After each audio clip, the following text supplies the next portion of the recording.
नमस्कार। आप सबका एक बार फिर से स्वागत है हमारे यूट्यूब चैनल इको लर्नर्स पे।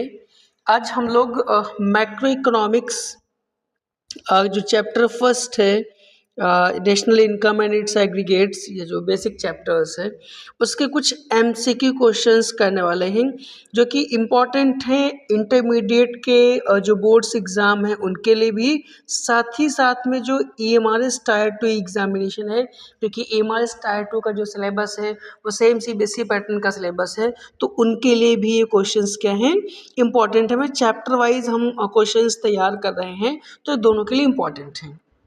तो स्टार्ट करते हैं फर्स्ट क्वेश्चन से। फर्स्ट क्वेश्चन है हमारा कि national income means, national income का मतलब क्या होता है? Total production of a firm, total income of a country in 1 year, total money with RBI या फिर टोटल इंपोर्ट्स। तो देखिए जो नेशनल इनकम है, नेशनल इनकम का मतलब क्या होता है कि national income refers to the total income of a country in an accounting year, एक अकाउंटिंग ईयर में या फिर एक फाइनेंशियल ईयर में, एक इकोनॉमी में जितनी भी final goods and services produce की जाती हैं उन्हीं का जब हम एग्रीगेट करते हैं, उन्हीं का जब हम टोटल करते हैं तो क्या बनता है हमारे लिए? नेशनल इनकम बनती है। तो इसका राइट आंसर कौन सा होगा? Option number B. Next question, question number 2, GDP at market price includes. GDP at market price में क्या क्या इंक्लूड होता है? Only factory income, depreciation only, value of final goods and market prices या फिर ओनली इंटरमीडिएट गुड्स। तो ये question है क्या है? GDP at market price. तो जो मार्केट प्राइस है इसका मतलब ही क्या लिया है कि जो भी फाइनल गुड्स एंड सर्विसेज ली जा रही हैं वो किस पे शामिल होंगी? वो होंगी हमारी मार्केट प्राइसेस पर, means value of final goods at market price. की क्वेश्चन ने मार्केट प्राइस पूछा था तो आंसर कौन सा होगा? Market price. Next question, question number 3, which is a flow concept. कौन सा फ्लो कॉन्सेप्ट? देखिए दो कॉन्सेप्ट हैं, हम लोग पढ़ते हैं यहाँ पर। एक पढ़ते हैं फ्लो कॉन्सेप्ट, फ्लो वेरिएबल्स इनको कहते हैं,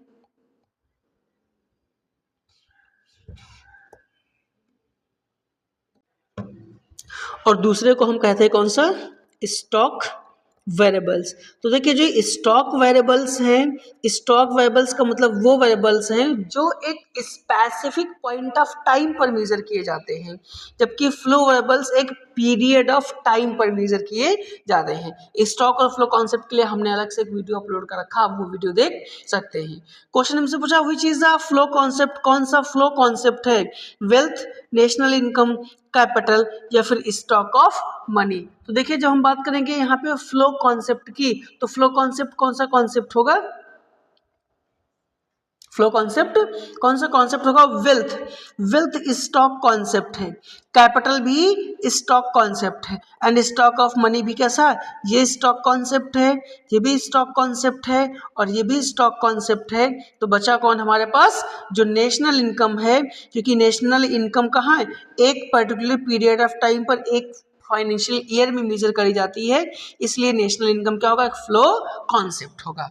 next question, which is a stock concept. फिर से हमसे पूछा गया कौन सा?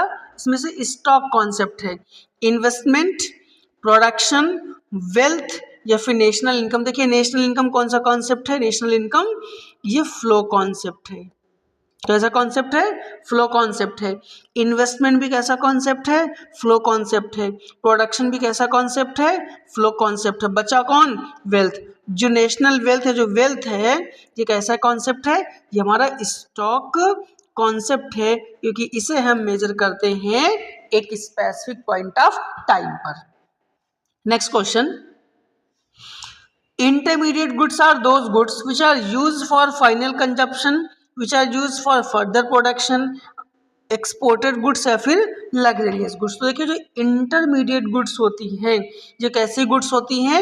इंटरमीडिएट गुड्स का मतलब है which are not ready for the use of the final consumption, जो कंज्यूमर के फाइनल कंजप्शन के लिए रेडी नहीं है ना। अगर फाइनल कंजप्शन के लिए रेडी है तो कौन सी गुड्स कहलाती हैं? वो गुड्स कहलाती हैं फाइनल गुड्स। कौन सी गुड्स कहलाती हैं? वो कहलाती हैं फाइनल गुड्स। और जो गुड्स अभी फाइनल कंजप्शन के लिए रेडी नहीं है वो क्या कहलाती हैं? इंटरमीडिएट गुड्स कहलाती हैं। तो यहाँ पर जो सही आंसर होगा कौन सा होगा?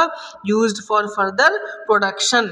Means intermediate goods are those goods which are use in further production process. तो यहाँ पे ऑप्शन नंबर बी सही ऑप्शन होगा।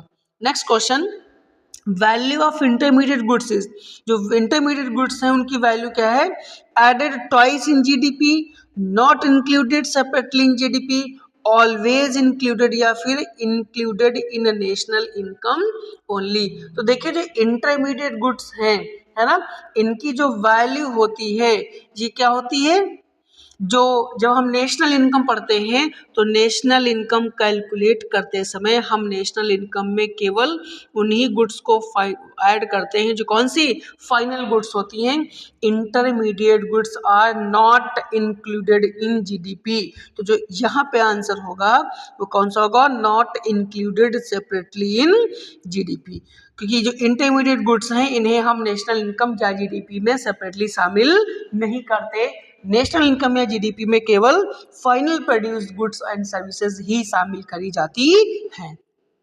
Next question, dual counting occurs when, dual counting कब दिखाई देती है, when final goods are counted, intermediate goods are counted separately, या फिर सर्विसेज आर इंक्लूडेड और एक्सपोर्ट्स आर इंक्लूडेड। देखिए डुअल काउंटिंग का मतलब ये कि जब गुड्स क्या हो कई बार इंक्लूड कर ली गई हो। देखिए इंटरमीडिएट गुड्स जो होती हैं ये भी with in the production boundary होती हैं, इनके इस्तेमाल फर्दर प्रोडक्शन प्रोसेस में किया जाता है। तो अगर इनको हम शामिल कर लेंगे तो एक बार इनको शामिल करेंगे फिर इनसे जो गुड्स बनेंगी फिर वो शामिल करी जाएंगी।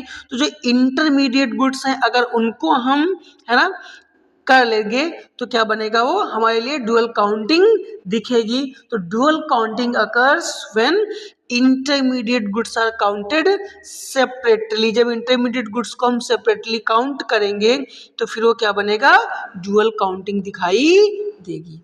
Next question, value added method avoids, value added method क्या अवॉइड करता है, इन्फ्लेशन, डुअल काउंटिंग, टैक्स को या फिर सब्सिडी को।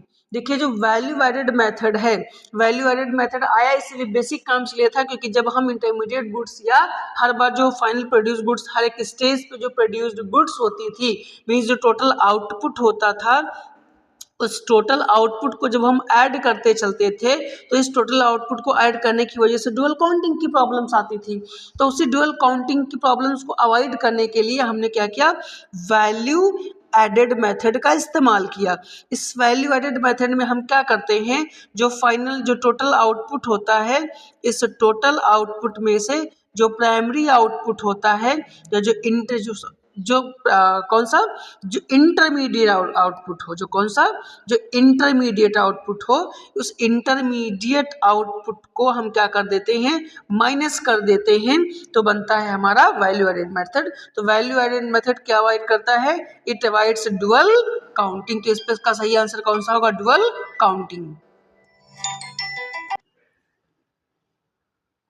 नेक्स्ट क्वेश्चन है, GDP is calculated on the basis of, GDP को हम किस बेसिस पे कैलकुलेट करते हैं, final goods only, final goods को हम कंसीडर करते हैं, हम इंटरमीडिएट गुड्स को कंसीडर करते हैं, या फिर बोथ फाइनल इंटरमीडिएट गुड्स को लेते हैं, या फिर ओनली एक्सपोर्ट्स को लेते हैं। तो देखिए जब हम जीडीपी कैलकुलेट करते हैं तो जीडीपी कैलकुलेशन के टाइम अभी हम लोगों ने बात करी थी कि हम national income, GDP, GNP calculate करते समय केवल और केवल किसे शामिल करते हैं, we consider only final goods and services. हम केवल फाइनल गुड्स और सर्विसेज को ही लेते हैं, इंटरमीडिएट गुड्स और सर्विसेज को हम अवॉइड करते हैं।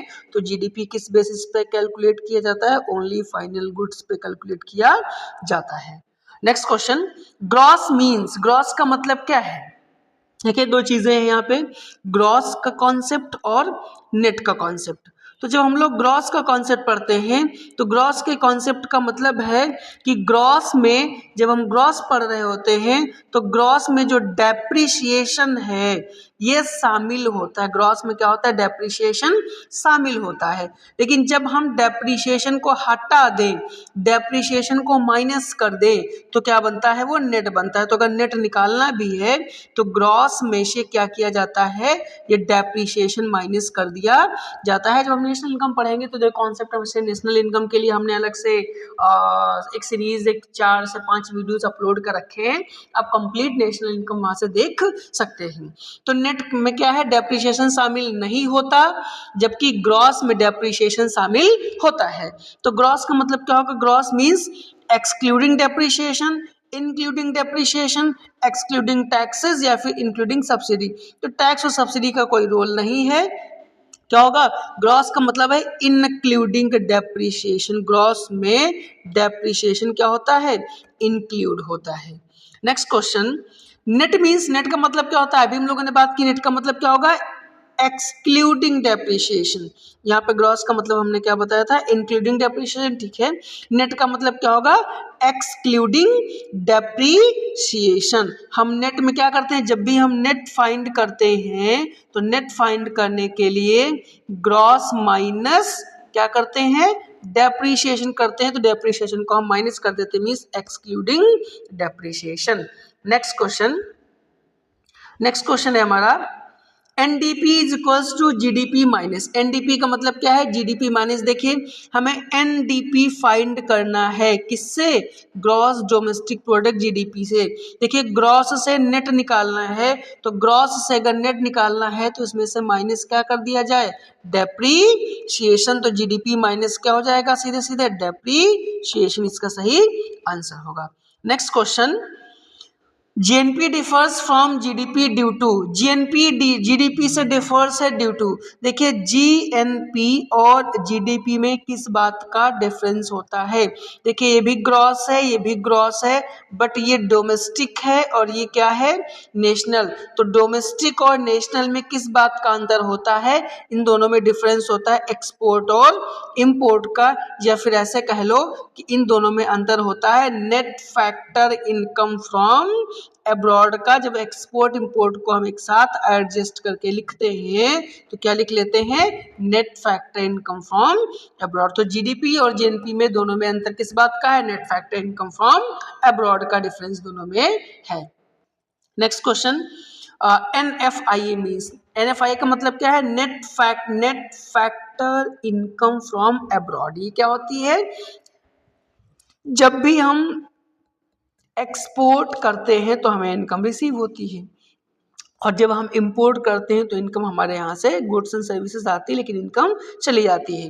तो एक्सपोर्ट और इंपोर्ट को जब हम दोनों को एडजस्ट करते हैं तो इसे हम लिखते हैं net factor income from abroad, NFIA. ये क्या है, factor income earned bye foreigners in India minus factor income earns by Indians abroad. Means जो भी हमने एक्सपोर्ट और इंपोर्ट किया है, जब उन दोनों को एडजस्ट करते हैं तो ही बनती है हमारी क्या, नेट फैक्टर इनकम। नेक्स्ट क्या लिखा है, एक्सपोर्ट माइनस इंपोर्ट्स, इसके बाद क्या, टैक्सेस माइनस सब्सिडी, इसके बाद डेप्रिसिएशन, है ना। तो एनएफआई का मतलब है factor income earn by foreigners in India minus factor income earn by Indians abroad. इसका राइट ऑप्शन कौन सा होगा, option number A. Next question, if NFIA is negative. कह रहा अगर एनएफआईए नेगेटिव हो, मतलब अगर हमारा एनएफआईए नेगेटिव है तो इसका मतलब क्या होगा, GNP is greater than GDP होगा, GNP is less than GDP होगा, GNP is equals to GDP होगा, या फिर NNP is equals to GDP. देखिए एनएफआईए नेगेटिव होने का मतलब है कि our imports is greater than export. NFIA negative का मतलब क्या है, ये जो हमारा इंपोर्ट है, इंपोर्ट इज ग्रेटर देन क्या है, एक्सपोर्ट है, तो ही जी क्या होगा, नेगेटिव, तो ही नेगेटिव होगा। अगर इंपोर्ट नेगेटिव अगर ये है तो जब हम इंपोर्ट्स को और एक्सपोर्ट्स को ऐड करते हैं तो इन दोनों को ऐड कहाँ करोगे आप, इन दोनों को ऐड करोगे किसमें, नेशनल के कॉन्सेप्ट में। तो अगर नेशनल के कॉन्सेप्ट में ऐड करोगे और ये नेगेटिव है, इसका मतलब नेशनल क्या हो जाएगा, नेशनल तो आपका कम हो जाएगा कंपैरिजन टू डोमेस्टिक के। इसका मतलब क्या है कि जहां पर national is less then domestic लिखा हो वही इसका राइट ऑप्शन होगा। तो जो इसका राइट ऑप्शन होगा वो कौन सा होगा, GNP is less than GDP. हमने आपको रीजन दिया कि आखिर ऐसा क्यों होगा। ये क्वेश्चन थोड़ा सा इंपॉर्टेंट है। Next question, NNP is equals to GNP minus. देखिए एनएनपी फाइंड करना है किससे, जीएनपी से। तो देखिए ग्रॉस, ये क्या है, इस जी का मतलब ग्रॉस है और इस एन का मतलब क्या है, नेट है। तो ग्रॉस से अगर नेट निकालना है तो इसी में हम क्या कर दें, डेप्रिसिएशन माइनस कर दें, तो उसका सही ऑप्शन कौन सा होगा, depreciation. Next question, NNP at market price is equals to, कि जो एनएनपी है किस पे, मार्केट प्राइस पर, ये किसके बराबर होगा, GDP MP minus depreciation. NPMP equals to GDP MP minus depreciation. देखिए ग्रॉस से हमको नेट निकालना है, हाँ तो डेप्रिसिएशन को हम माइनस कर देंगे, ये तो मार्केट है, लेकिन ये डेप्रिसिएशन है और ये डोमेस्टिक है और ये नेशनल है, तो पहला ऑप्शन नहीं हो सकता। दूसरा क्या है, G N P M P minus depreciation. तो देखिए नेट निकालना है ग्रॉस में से, तो डेप्रिसिएशन माइनस किया गया, ये हो जाएगा, ये भी नेशनल है, ये भी नेशनल है, ये भी एमपी और ये भी एमपी है, तो सही ऑप्शन कौन सा होगा, जीएनपी माइनस डेप्रिसिएशन, एक ये सही होगा।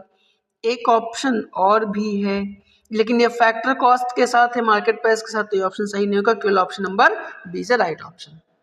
Next question, national income is also called, national income को और क्या कहते हैं। देखिए जो इतने सारे हमारे पास डिटर्मिनेंट्स हैं, जीडीपी है ना, जीएनपी है, एनडीपी है, एनएनपी है, इसके बाद इन सबको सबकी दो दो कॉस्ट हमको मिलती है, फैक्टर कॉस्ट और मार्केट प्राइस। तो इन सब में जो वास्तव में नेशनल इनकम है वो हम किसे कहते हैं, net national product at factor cost, NNPFC, net national product at factor cost को हम कहते हैं नेशनल इनकम। तो net national product NNP eight factor cost किस नाम से जानी जाती है, नेशनल इनकम के नाम से जानी जाती है। Next question, factor cost means, factor cost का मतलब क्या है, price paid by consumers, cost of production to producers, price including indirect tax and price including subsidy. देखिए जब इनडायरेक्ट टैक्स और सब्सिडी को हम ऐड कर लेते हैं तो ये बनता है हमारा मार्केट प्राइस, लेकिन फैक्टर कॉस्ट पूछा है इसलिए दोनों ऑप्शन नहीं हो सकते।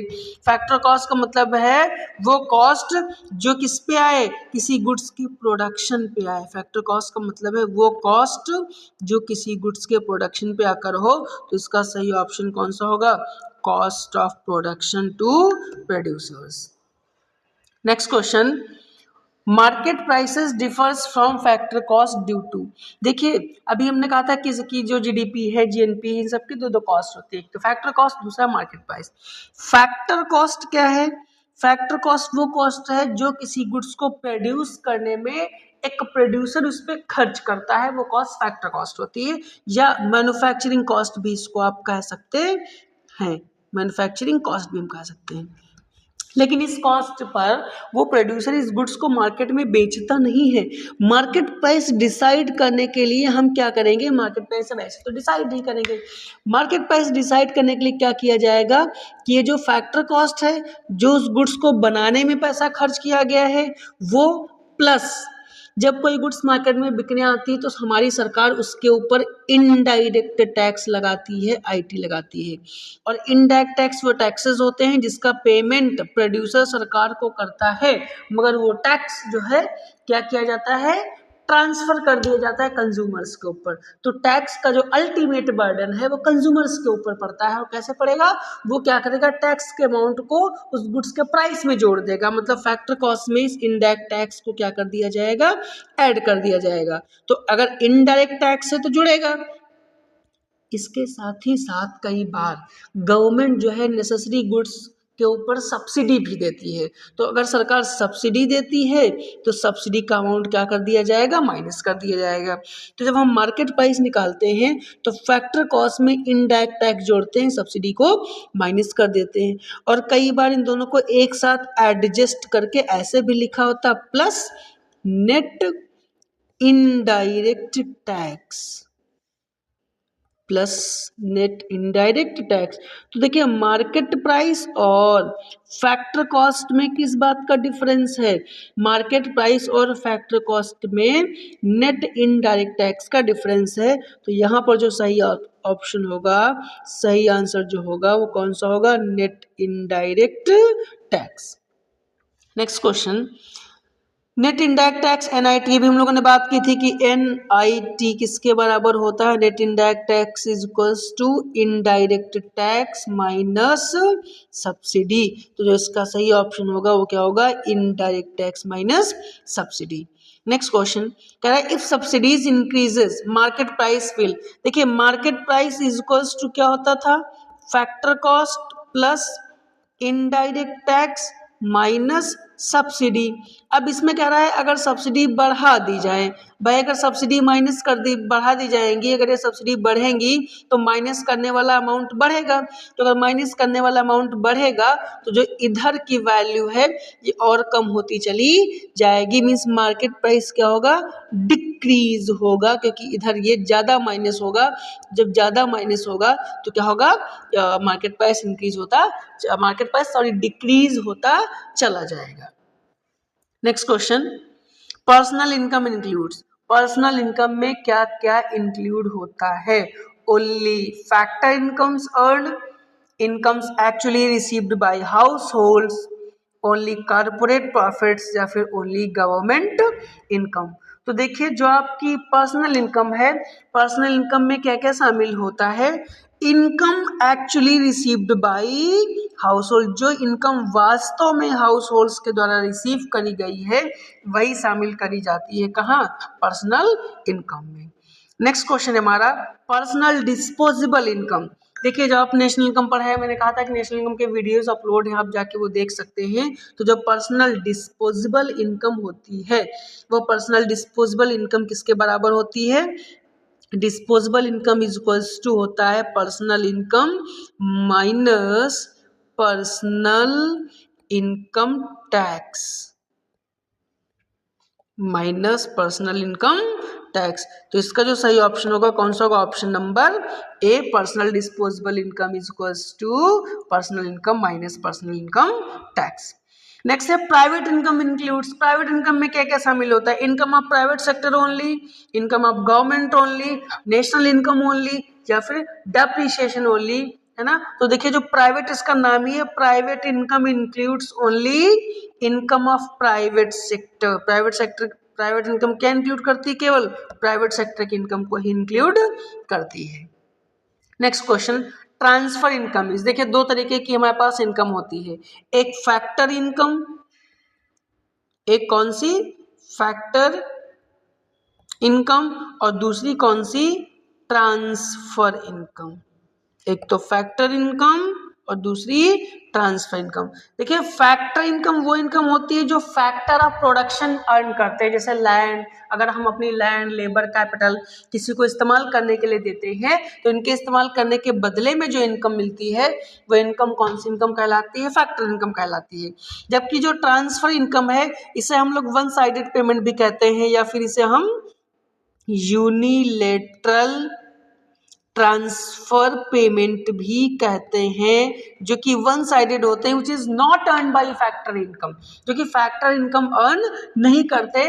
जो इनकम किसी को फ्री गिफ्ट के तौर पे मिल जाए, डोनेशन के तौर पे मिल जाए, तो ऐसी इनकम कौन सी इनकम कहलाती है, ट्रांसफर इनकम कहलाती है, जिसके लिए इंसान ने अपनी फैक्टर सर्विस ना दी हो, उस इनकम को क्या कहते हैं, ट्रांसफर इनकम कहते हैं। तो यहाँ पे ट्रांसफर इनकम देखो कौन कौन सी हो सकती है, यहाँ पे ट्रांसफर इनकम कौन सी होगी, सैलरी काम करने के बदले में मिलती है, रेंट अगर हमने अपनी लैंड बिल्डिंग दी है तो मिलेगी, इंटरेस्ट अगर कैपिटल दी तो मिलेगी। ये सैलरी कैसी, ये फैक्टर इनकम है, ये भी फैक्टर इनकम है, ये भी फैक्टर इनकम है। यहाँ पे एक ही इनकम ऐसी कौन सी, पेंशन, जो हमें बिना काम के बदले मिलती है, तो ये ट्रांसफर इनकम है। तो यहाँ पे सही ऑप्शन कौन सा होगा, पेंशन।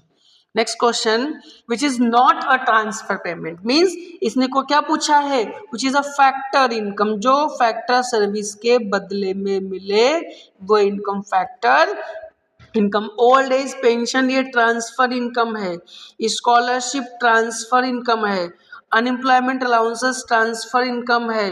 कौन, सैलरी कैसी है, सैलरी हमारी फैक्टर इनकम है, क्योंकि ये काम करने के बदले में मिलती है। Next question, compensation of employees includes, compensation of employee में क्या क्या शामिल होता है। जब हमने कहा है कि अगर आपने नेशनल इनकम नहीं पढ़ी है तो हमने उसका वीडियो ऑलरेडी अपलोड कर रखा है, आप वो देख सकते हैं, वहां से आपको चीजें क्लियर हो जाएंगी। कंपनसेशन ऑफ एम्प्लॉय COE में केवल वेजेस इंक्लूड हो रहे हैं, wages, salaries and employees contribution include होता है, केवल प्रॉफिट इंक्लूड होता है या फिर केवल रेंट इंक्लूड होता है। तो देखिए कंपनसेशन ऑफ एम्प्लॉयज में वेजेस शामिल होती हैं, सैलरीज शामिल होती हैं, एम्प्लॉयज का कंट्रीब्यूशन भी शामिल होता है। तो इसका सही ऑप्शन कौन सा होगा? Option number B. Next question, operating surplus includes. Operating surplus में क्या इंक्लूड होता है? Wages, wages compensation of employees में शामिल किए जाते हैं, सैलरी कंपनसेशन ऑफ एम्प्लॉयज का पार्ट है, ट्रांसफर इनकम शामिल ही नहीं किया जाता। तो बचा कौन? ऑपरेटिंग सरप्लस में शामिल किया जाता है रेंट, इंटरेस्ट एंड प्रॉफिट। तो यहाँ पे सही ऑप्शन कौन सा होगा? Option number B. Next question, mixed income arises from. Mixed income कहाँ से अराइज होती है? गवर्नमेंट सेक्टर से, सेल्फ एम्प्लॉयड पर्सन से, कॉर्पोरेट सेक्टर से या फिर फॉरेन सेक्टर से। तो देखिए जो मिक्स्ड इनकम है नेशनल इनकम में, वो अराइज होती है सेल्फ एम्प्लॉयड पर्सन से। कहाँ से? सेल्फ एम्प्लॉयड पर्सन से। तो इस क्वेश्चन का सही ऑप्शन कौन सा होगा? Option number B. I hope अभी तक आपको यहाँ तक आपको ये वीडियो अच्छा लगा होगा। अगर आपको ये वीडियो अच्छा लगा है तो चैनल को सब्सक्राइब और वीडियो को लाइक करना मत भूलिएगा। Thank you.